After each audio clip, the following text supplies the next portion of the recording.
What's going on, YouTube? Back at it again. Today I bring you guys actually a build that I think is going to be super popular. I've been watching a lot of New World Twitch streams, and I see one thing I see a ton of in the chat and stuff is people asking, what's a good healing build? What's some good skills to use on my life staff? What's a good weapon to pair with life staff? And really, this is like the first build that I fell in love with in this game. Right? I mean, even before I found like bow and spear, I think this was kind of my favorite. And that's going to be life staff Frost Gauntlet.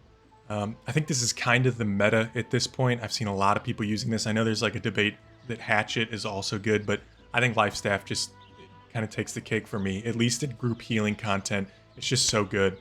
So I want to go over like the armor, the skills, and everything that I use. I know some of you guys on my last video, you asked me to put some timestamps in the description so that you guys can skip around as you please. And that I say, fuck you, all right?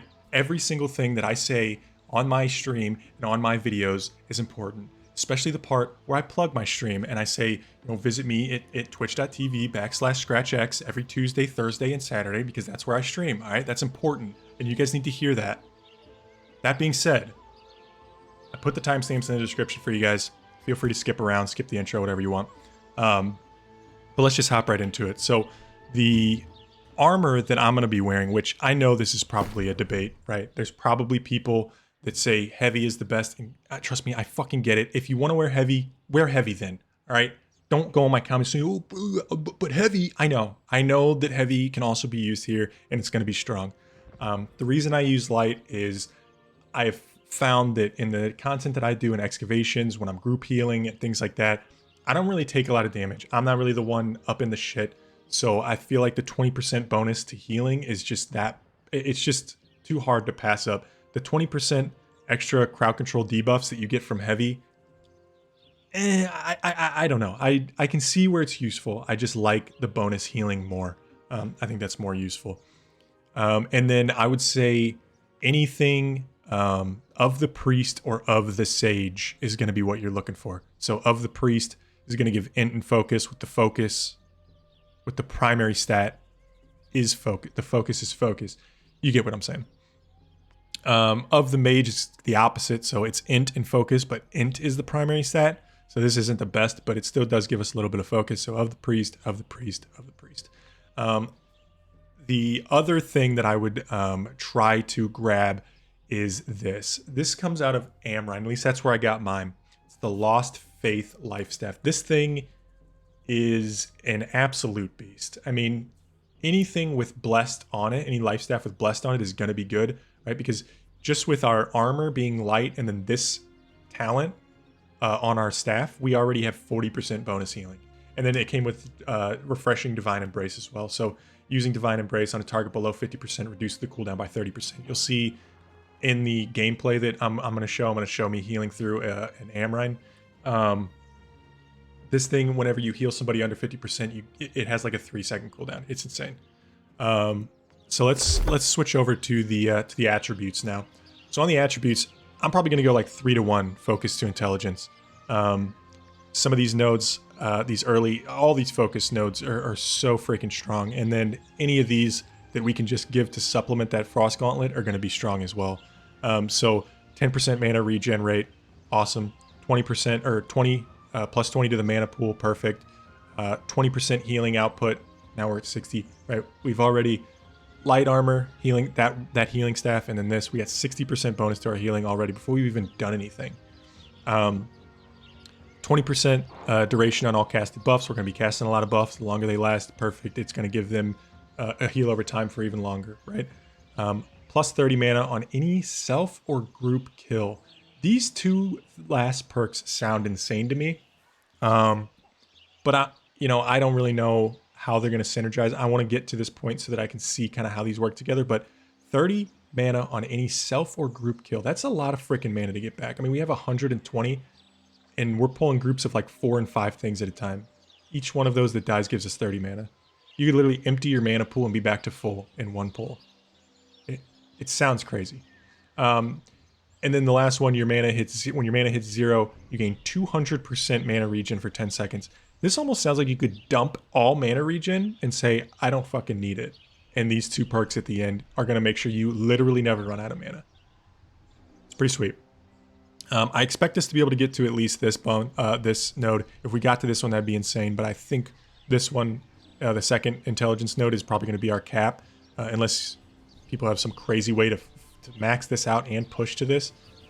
I don't know. Maybe even max to this, because this is going to be the plus 30 on any self or group kill is going to be so strong that you might not need this, right? This last node. So maybe pushing to this is possible. But the first one, any 10% damage to light and heavy magic attacks. Cool. Again, this is more of a supplemental thing, but it's good to have. And then this one is going to be big. Plus 10% crit damage. The reason why this is going to be big, I'll show you. But that's it. We got our attributes. We have our gear. So now let's go talk about the weapons, what skills you want to use, what passives you want to take, things like that. So let's start by talking about the Ice Gauntlet. So the two skill trees we're going to have on the Ice Gauntlet is Ice Tempest and Builder.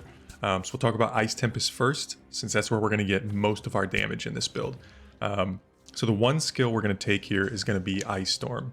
It's going to be a big AoE zone that you put on the ground. It's going to deal 17% weapon damage every 0.25 seconds, and then it slows the enemies. Now this is where it gets weird. The wording is a little weird here. So it says it slows the enemies within a 5-meter frosted radius, but then it says a 25% slow, 20-meter range, and 5-second duration. As far as I've been able to understand this, within that 5-meter radius is where it's going to do damage, but it's going to slow enemies within a 20-meter radius. If I'm wrong about that, let me know in the comments, but I'm pretty sure that's how it's working, and it's just kind of worded a little weird. So the three passive notes we're going to want to take underneath Ice Storm is going to be number one, Weakening Gust, which is going to increase any incoming damage by 10% for 3 seconds on enemies that are below 50% health. And then we're going to take Storm Summoner. So Ice Storm mana cost is decreased by 80% when you're at full mana. And then Punishing Storm, which is going to increase the damage by 10% for each enemy in the frosted area or within the Ice Storm. So the way that these synergize together is you'll see a lot in the gameplay that I will toss the Ice Storm down first, because when we're at full mana, it's going to cost 80% less mana we're using. Perfect. And then as many enemies as you can get in that storm, the better, right? Because for each enemy in that storm, it's a 10% increase to our damage. So any AoE pulls, we're going to be doing a ton of damage here. And then let's talk about the passives. So I'm going to talk about the ones on the left first, and then we'll go to the ones on the right, because the ones on the right kind of synergize together really well. So I want to talk about those in order. So from the top left, we have Cold Reach, which is going to be increases damage of light and heavy attacks by 15% when enemies are further than 15 meters. So we're playing, again, light armor, and we're playing a healing build, so staying away from things isn't really an issue, right? We want to be kind of back and away from everything. So that's going to help us with our damage a little bit. And then we got Energized Critical.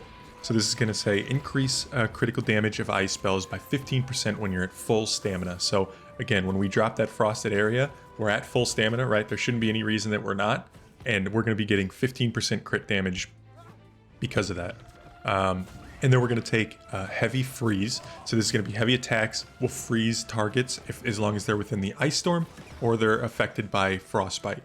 So any enemies in that in that Ice Storm, we're gonna be able to heavy attack them and freeze them. Just another form of CC and to help out our team.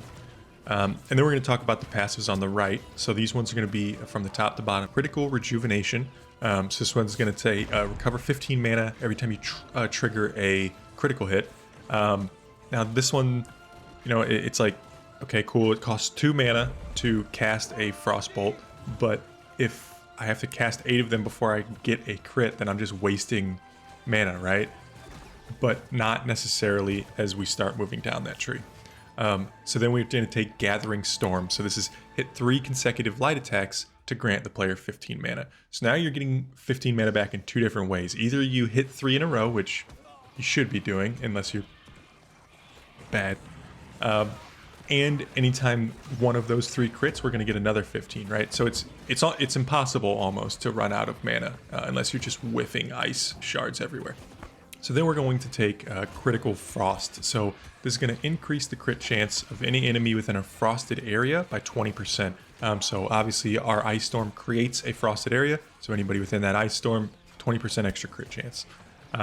So at the bottom of the Ice Tempest tree, we're going to take Ultimate Chill. So this is any ice abilities. Chill the target, increasing the ice damage by 35% for 3 seconds.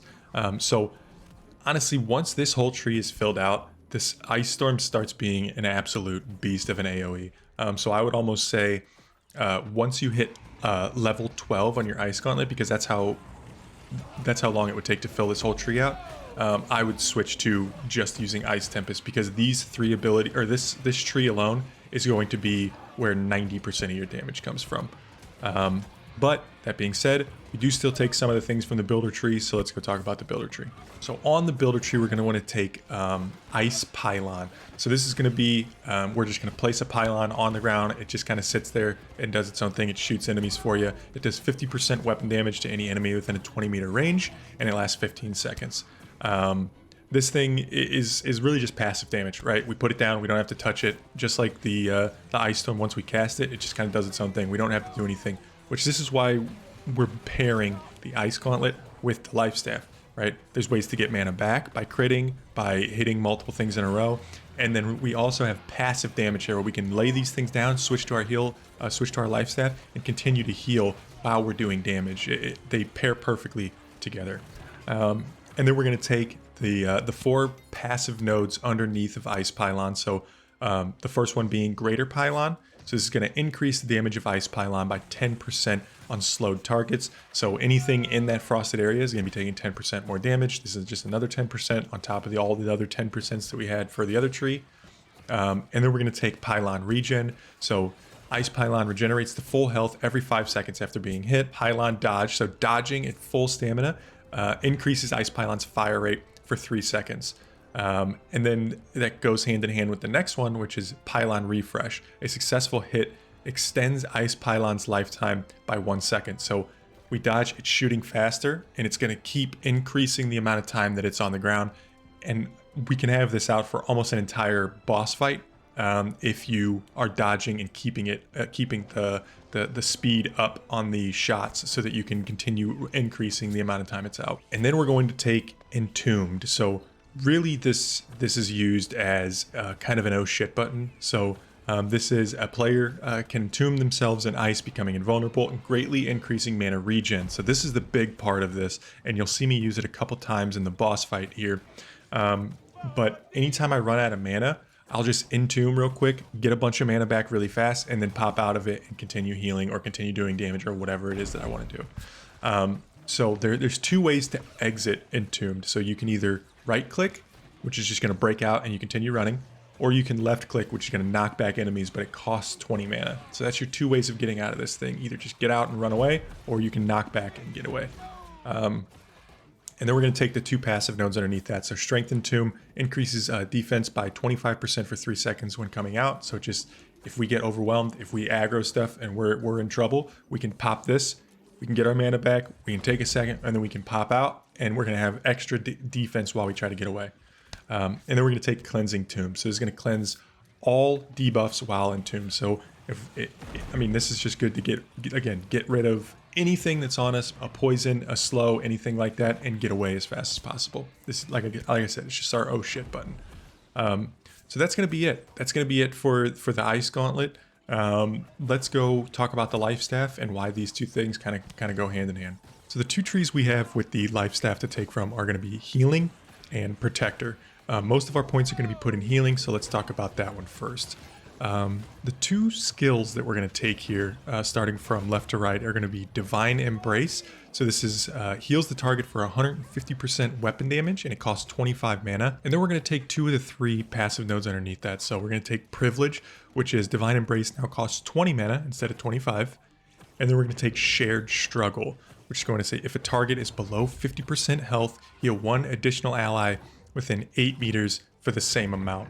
Now, we don't take the last node here because it basically just adds this again. So it kind of makes this heal bounce, right? If it heals 1 target under 50%, it's going to bounce to another one within 8 meters. And then if that target is below 50%, it bounces to a 3rd target.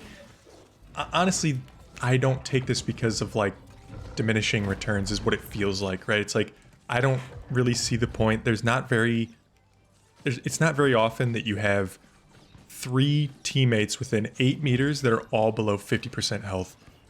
So I just didn't see the reason to take that third node, but it is nice to have that second free heal on just a random other person. And then we're going to take Sacred Ground. So honestly, in my opinion, this is the best healing spell in the game. So this creates an area on the ground that lasts for 15 seconds and heals for 20% weapon damage every second. The thing that makes this ability so strong is being able to take the 2 passive nodes underneath that, and then when we go to the Protector tree, being able to take another AoE, like kind of heal over time.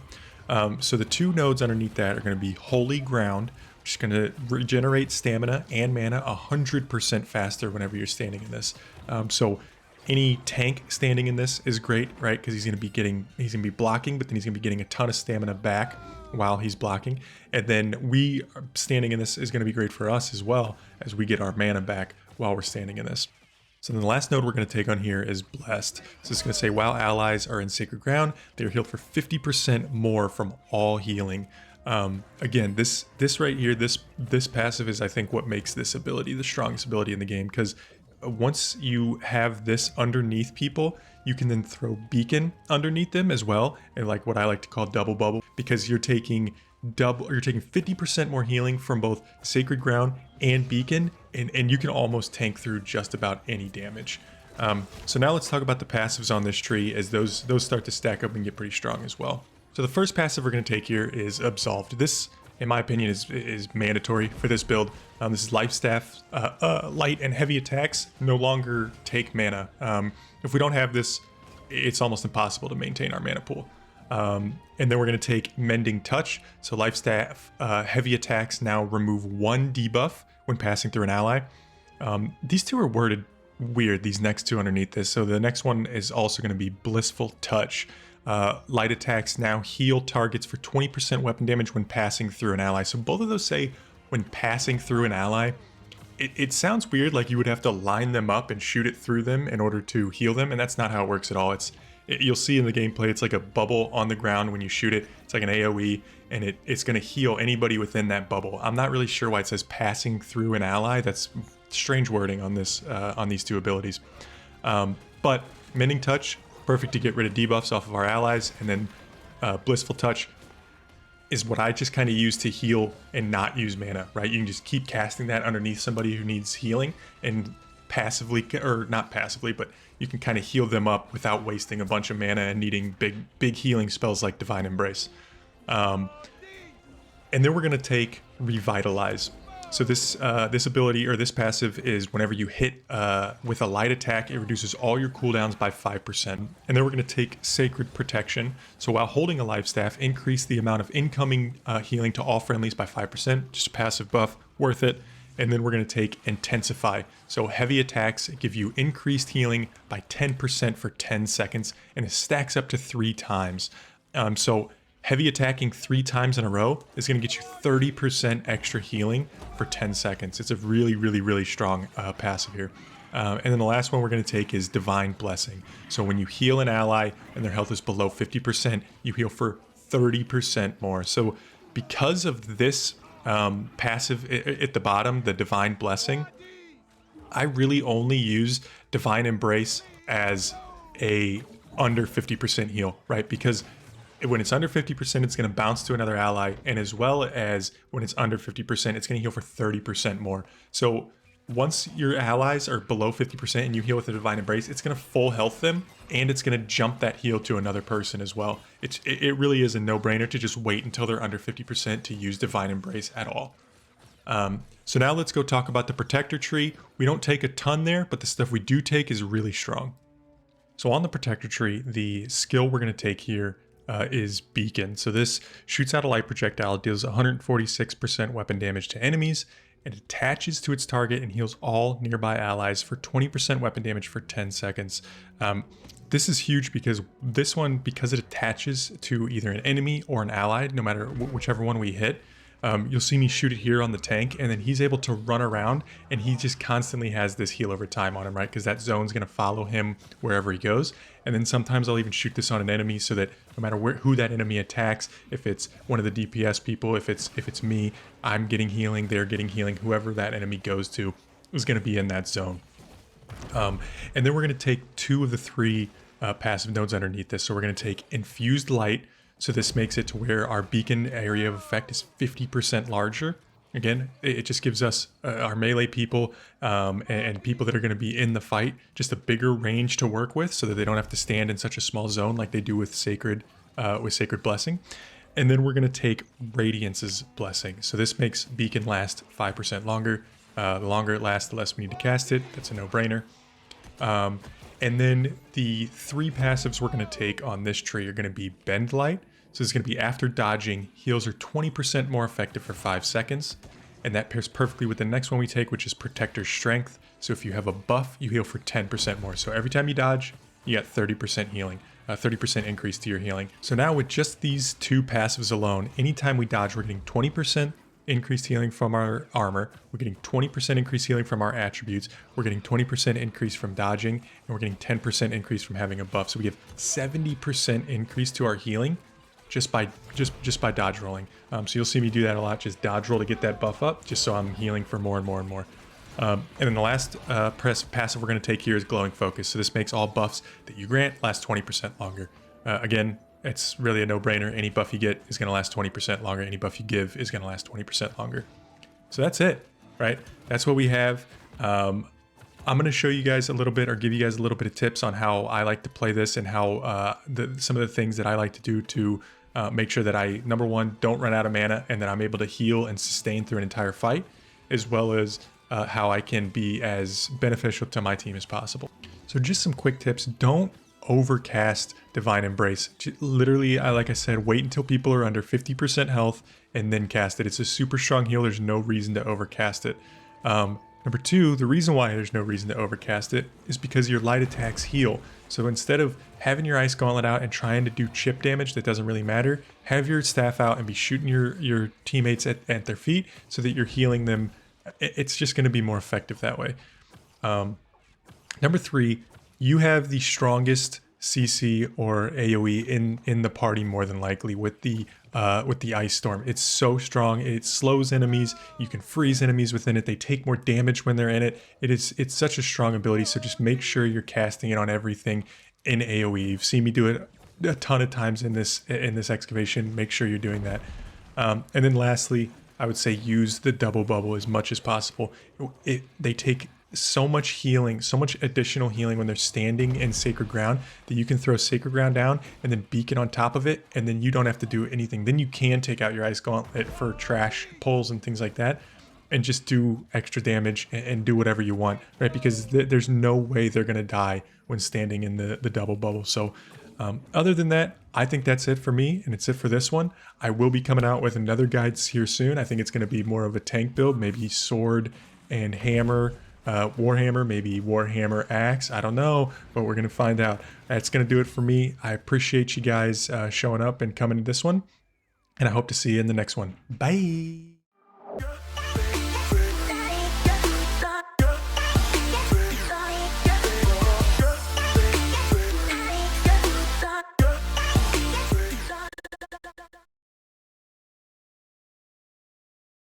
One of the consistent things that I see in their chat every day is, what's a good healing build?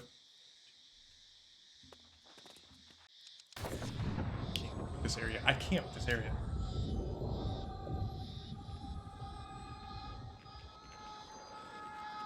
Just got fucking.